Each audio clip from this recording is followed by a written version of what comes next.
पहला सवाल, भारत के संविधान का रक्षक कौन है? जवाब है सर्वोच्च न्यायालय। भारत का सर्वोच्च न्यायालय संविधान की व्याख्या करने वाला सर्वोच्च प्राधिकरण है। यह सुनिश्चित करता है कि संविधान के प्रावधानों का पालन हो और नागरिकों के मौलिक अधिकारों की रक्षा की जाए, इसलिए इसे संविधान का संरक्षक कहा जाता है। अगला सवाल, विद्युत चुंबकीय प्रेरण के सिद्धांत की खोज किसने की? जवाब है माइकल फैराडे। विद्युत चुंबकीय प्रेरण के सिद्धांत की खोज माइकल फैराडे ने की थी। उन्होंने 1831 में अपने प्रयोगों के माध्यम से यह प्रदर्शित किया कि कैसे एक बदलता हुआ चुंबकीय क्षेत्र एक विद्युत धारा उत्पन्न कर सकता है। अगला सवाल, नालंदा विश्वविद्यालय की स्थापना किसने की थी? जवाब है सम्राट कुमारगुप्त। नालंदा विश्वविद्यालय की स्थापना गुप्त वंश के सम्राट कुमारगुप्त प्रथम ने की थी। यह प्राचीन भारत का एक प्रमुख बौद्ध शिक्षण केंद्र था, जहां देश विदेश से विद्यार्थी शिक्षा ग्रहण करने आते थे।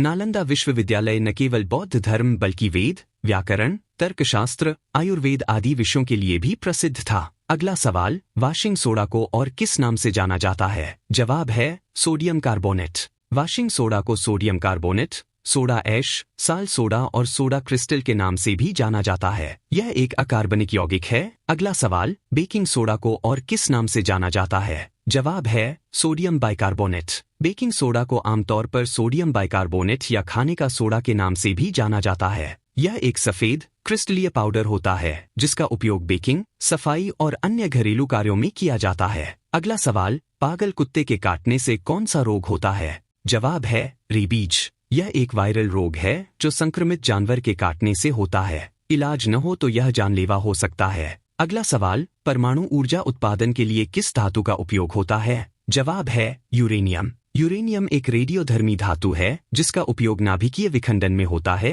ताकि बिजली उत्पादन किया जा सके। अगला सवाल, कौन सा ग्रह पृथ्वी का जुड़वा कहलाता है? जवाब है शुक्र ग्रह। शुक्र ग्रह को पृथ्वी का जुड़वां ग्रह कहा जाता है। दोनों ग्रहों का आकार लगभग एक जैसा है और उनका द्रव्यमान भी लगभग समान है। शुक्र को पृथ्वी का जुड़वां या बहन ग्रह भी कहा जाता है। अगला सवाल, कौन सी ग्रंथि एक्सोक्राइन और एंडोक्राइन दोनों होती है? जवाब है अग्न्याशय। अग्न्याशय एक ऐसी ग्रंथि है जो एक्सोक्राइन और एंडोक्राइन दोनों प्रकार के कार्यों को करती है। यह पाचन में मदद करने के लिए पाचक रस भी स्रावित करती है और साथ ही रक्त शर्करा के स्तर को नियंत्रित करने के लिए इंसुलिन और ग्लूकागन जैसे हार्मोन भी स्रावित करती है। अगला सवाल, दुनिया की सबसे बड़ी मीठे पानी की झील कौन सी है? जवाब है सुपीरियर। दुनिया की सबसे बड़ी मीठे पानी की झील सुपीरियर झील है। यह झील कनाडा और संयुक्त राज्य अमेरिका की सीमा पर स्थित है और ग्रेट लेक्स का हिस्सा है। अगला सवाल, राज्यसभा की अधिकतम सदस्य संख्या कितनी है? जवाब है 250। भारतीय संविधान के अनुसार राज्यसभा में अधिकतम 250 सदस्य हो सकते हैं, जिनमें से 238 राज्यों और केंद्र शासित प्रदेशों से चुने जाते हैं और 12 सदस्यों को राष्ट्रपति नामित करता है। अगला सवाल, माउंट एवरेस्ट पर चढ़ने वाली पहली भारतीय महिला कौन थी?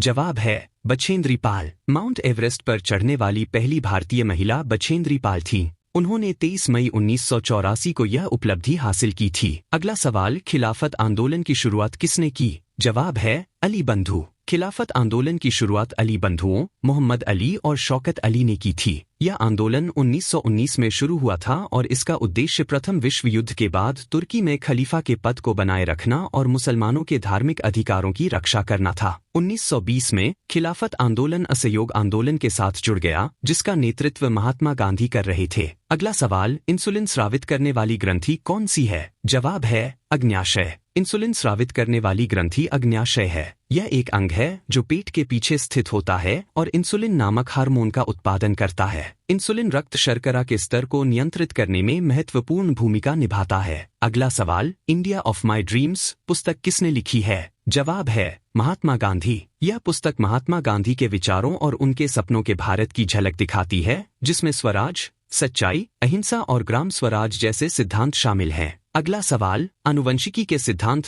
लॉ ऑफ हेरिडिटी किसने दिए थे? जवाब है ग्रेगर मेंडल। आनुवंशिकी के सिद्धांत, जिन्हें लॉ ऑफ हेरिडिटी भी कहा जाता है, ग्रेगर मेंडल द्वारा दिए गए थे। उन्होंने 19वीं शताब्दी में मटर के पौधों पर अपने प्रयोगों के माध्यम से आनुवंशिकता के नियमों को स्थापित किया। अगला सवाल, देशबंधु किसे कहा जाता है? जवाब है चित्तरंजन दास। चित्तरंजन दास स्वतंत्रता संग्राम के प्रसिद्ध नेता, वकील और समाजसेवी थे। उनके देशभक्ति और सेवा भाव के कारण उन्हें देशबंधु की उपाधि दी गई। अगला सवाल, भारत में कैबिनेट मिशन किस वर्ष आया था? जवाब है 1946। कैबिनेट मिशन ब्रिटेन से 1946 में भारत भेजा गया था ताकि भारत में सत्ता हस्तांतरण की योजना बनाई जा सके। इसका उद्देश्य स्वतंत्रता से पहले भारत में एक अंतरिम सरकार और संविधान निर्माण की व्यवस्था करना था। अगला सवाल, हर्षचरित और कादंबरी किसकी रचनाएं हैं? जवाब है बाणभट्ट। हर्षचरित और कादंबरी दोनों ही रचनाएं बाणभट्ट की हैं। बाणभट्ट 7वीं शताब्दी के संस्कृत के प्रसिद्ध लेखक थे और राजा हर्षवर्धन के दरबारी कवि थे। इस तरह की वीडियो देखने के लिए चैनल को लाइक, सब्सक्राइब और शेयर करें।